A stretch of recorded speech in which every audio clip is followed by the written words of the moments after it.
Coming up today, with no new cases in 3 weeks and no one remaining in quarantine, Korea is soon expected to declare itself free of the MERS virus. Nuclear negotiators from South Korea and the United States are set to meet for talks on how to handle North Korea following a landmark deal on Iran's nuclear program.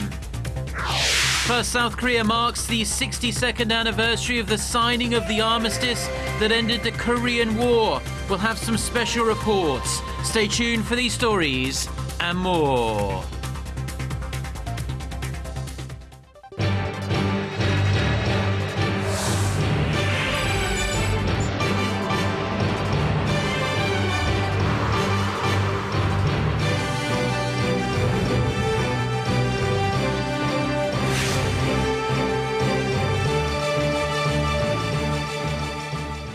Hello and welcome. It's 6 a.m. on Monday, July 27th here in Seoul. I'm Mark Broome and you're tuned in to our early morning edition of Arirang News. We start with news that Korea is preparing to finally declare itself free of the MERS virus more than 2 months after the country reported its first case on May 20th. Officials say the isolation order on the last remaining person under quarantine was lifted as of midnight, meaning there are now no people on watch for possible infection. The Central MERS Task Force will convene a meeting on this Monday morning where it's expected to make a national address. It will likely announce that Korea is virtually free from the epidemic and that MERS poses no threat to Korea anymore. No new infections have been reported in more than 3 weeks now. Out of the final 12 MERS patients still recovering in hospital, 11 have tested negative for the virus in 2 rounds of genetic testing. 1 patient has shown mixed results, so further tests will be held this week. Nuclear negotiators and officials from South Korea, the United States, China and Japan are set to meet over the course of this week as diplomatic efforts continue to bring North Korea back to the long-stalled 6-party talks on its denuclearization. However, given the current climate, the chance of a breakthrough appears slim. Na Hyung-kyung reports. The United States Special Envoy to the 6-party talks, Sydney Seiler, started a week-long trip to South Korea, China and Japan over the weekend. Seoul says he's scheduled to hold meetings with South Korean government officials, including Seoul's top nuclear envoy Hwang Jun-guk, on Monday to talk about North Korea policy. Seiler will then fly to Beijing and Tokyo later in the week. Seiler's trip to Seoul comes after Hwang met with Chinese officials, including his counterpart Woo Da-wei in Beijing last week, where he reportedly asked for China's support in dealing with North Korea. Observers see Seiler's visit as part of Washington's efforts to build on the momentum of the landmark nuclear deal it struck with Iran earlier this month, but many doubt a similar kind of deal will be possible with Pyongyang. It's totally illogical to even think about striking an Iranian-style nuclear deal with North Korea when the U.S. is constantly conducting large-scale joint military drills against the regime and posing the biggest nuclear threat. Seiler's visit also comes after the U.S. blacklisted a Singapore-based shipping company over allegations it is supporting illicit arms shipments to North Korea.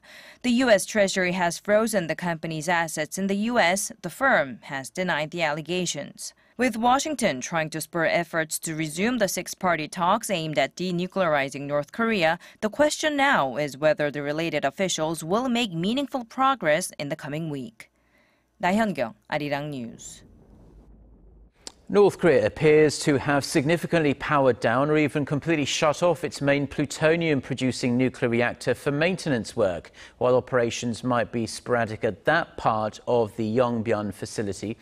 38 North, a US-based website that monitors the North's nuclear activities, says satellite imagery shows construction is continuing at the site's as-yet incomplete experimental light water reactor.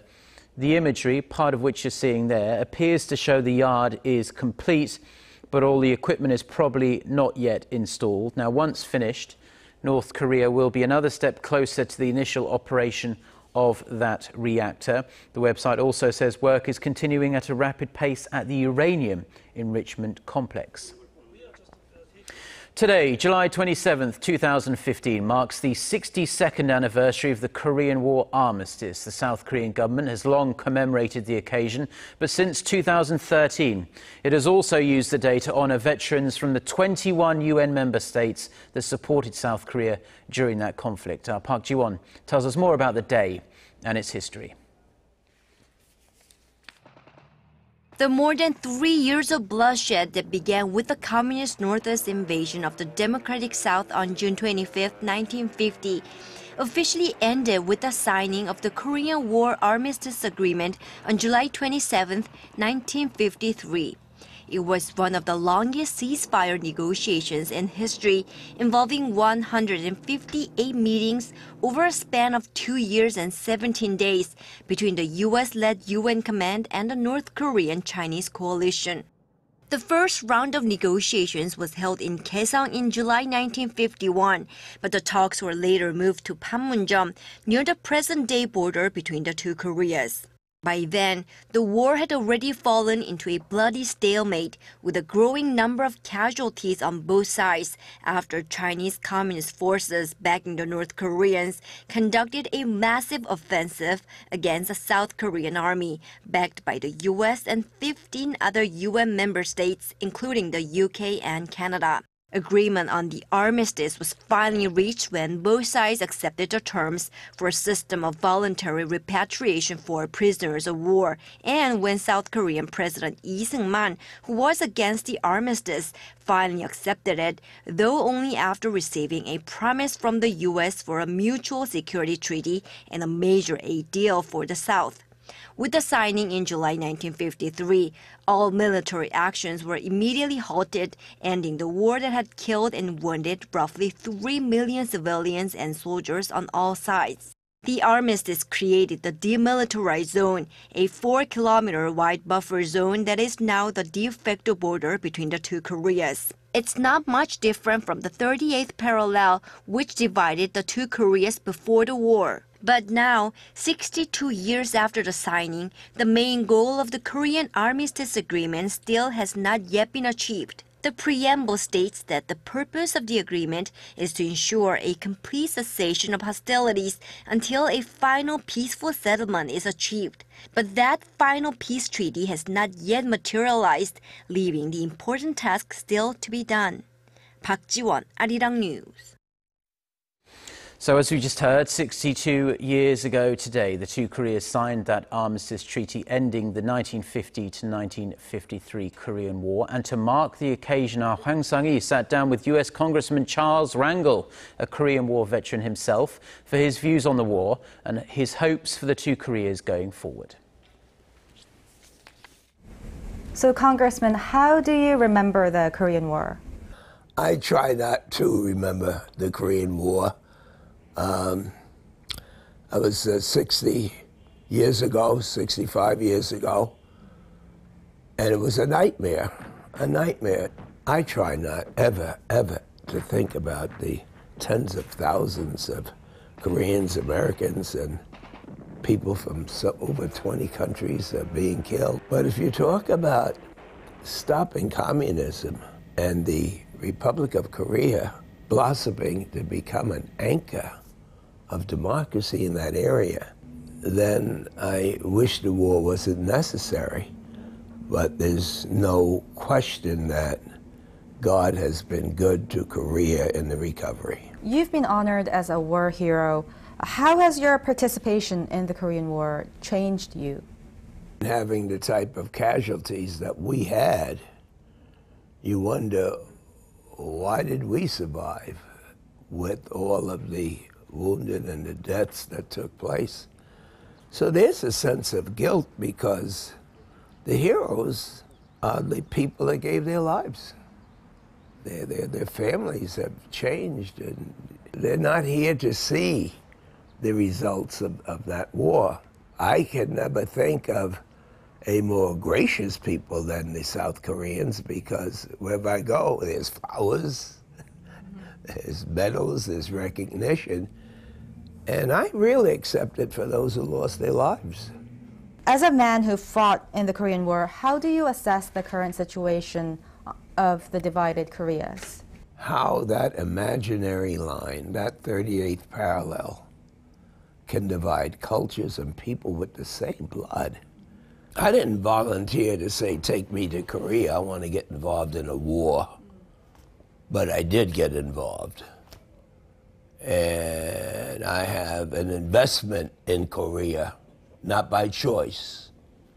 And I have an opportunity, not as just a guy on the street saying what a sad story, but a senior man in the Congress and being able to say to the North Koreans, what's more important than bringing your Korean people together? You are one of the longest serving House member in the U.S. Congress. What would you like to see the most happen on the Korean Peninsula before your term as a U.S. Congressman comes to an end? I hope that one day, no matter how strong a communist is, that they think about their children, their grandchildren, the value of peace over warfare. And I hope that that happens while I'm in Congress, and I'll be working through those goals if I'm not in Congress. I can't make a major change, but I can be a part of that, working toward that goal, and I enjoy doing it. Thank you, Congressman, for your time today. Kamsahamnida, it's been a pleasure being with you. Now, this year marks the 70th anniversary of Korea's liberation from Japan. At the same time, it's also been 7 decades since Korea was divided into two. As a symbol of hope for reunification, the barbed wire fence that separates the south and the north has been transformed into a musical instrument. Won Ji-hyun reports. The cold wire fence that stands between the two Koreas. It's a symbol of hostility and division. But this year, the barbed wires were reborn into a symbol of peace and unification thanks to a joint project between South Korea's Unification Ministry and Jail Worldwide. Under the project, wires from the metal fence were used as strings in a grand piano called the Piano of Unification. And living up to its name, the piano can create a musical harmony that commemorates the 70th anniversary of the division between the two Koreas. After playing the Arirang folk song on this piano, I was powerfully reminded of how it's the only tune that both South and North Koreans can sing together. I'm waiting for that day to come, when we can all sing together. It took the team 3 months to collect the rusty wires from the demilitarized zone with the help of South Korea's frontline military units. The Piano of Unification is currently on display at the Seoul Museum of Art, and it will be featured on stage at the upcoming Choral Festival on August 15th, or Korea's Liberation Day.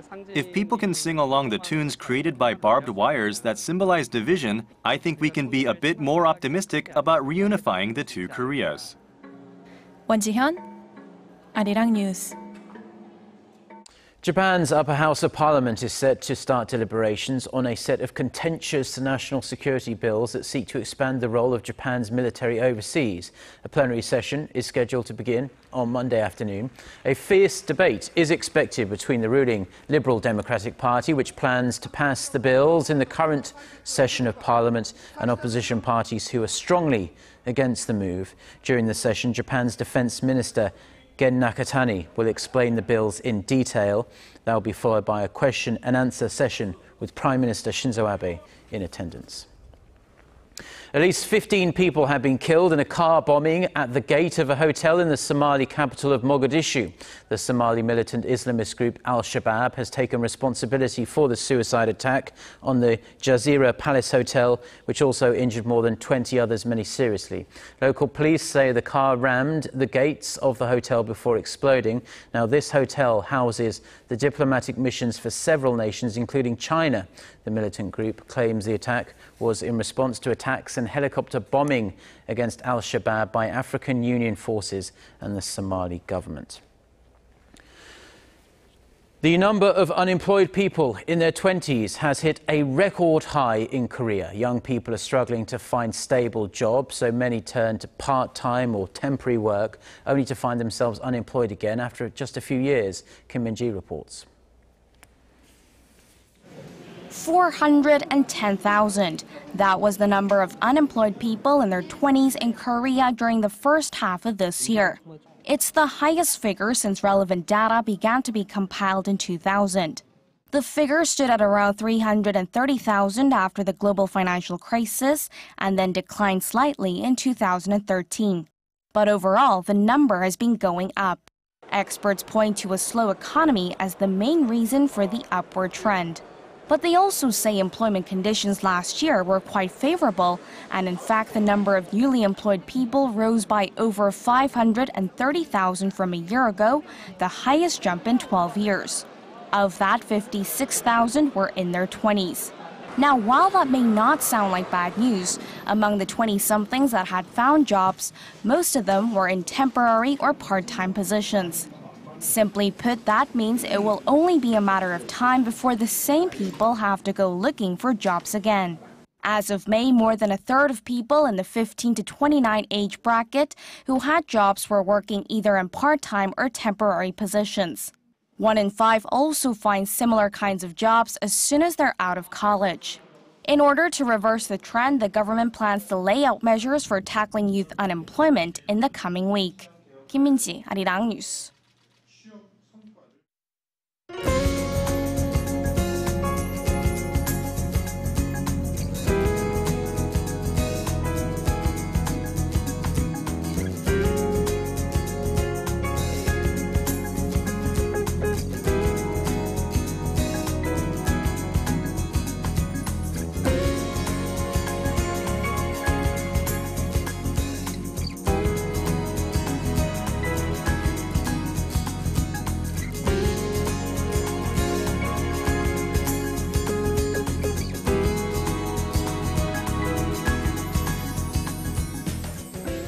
Well, those are the stories we're following on this Monday morning here in Seoul. For more of the latest, don't forget to check out our website arirang.com/news. Have a wonderful day. Goodbye.